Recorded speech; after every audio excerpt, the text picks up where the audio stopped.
day in my life as babaeng mahaderang mukhang pera. Charis!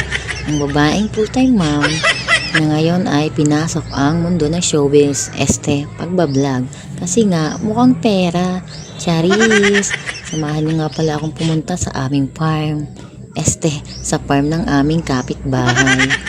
Kukuha lang ako ng talbos ng kamote at malunggay. Magluluto kasi ako ng isdang sinabawan. At ayan nga, habang pababa ako dyan sa damuhan, muntik pa nga ni akong madapa. Tawang-tawa nga pala ako sa sarili ko dyan sa katangahan ko. At ayan nga, magsisimula na akong mamitas ng talbos ng kamote. O diba, libre lang basta pumunta ka sa farm ng kapitbahay. May libre ka ng kamote. O diba, ang daming talbos. Nakalibre ako ng talbos. At ang lakas nga pala ng hangin.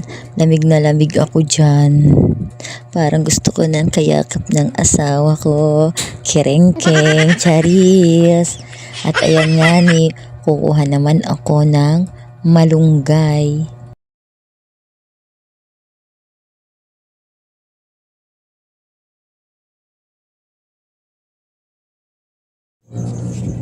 At ayan nga, pupunta ako doon sa isang balunggay.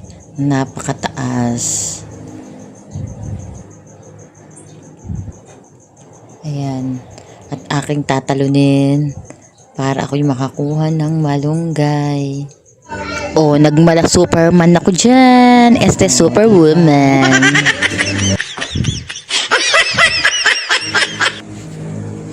O, ayan. May libreng malunggay na ako at dahon ng talbos ng kamote. O, diba, libre lang? Basta pumunta ka lang sa kapitbahay. Charis! Thank you for watching. Please subscribe. Thank you.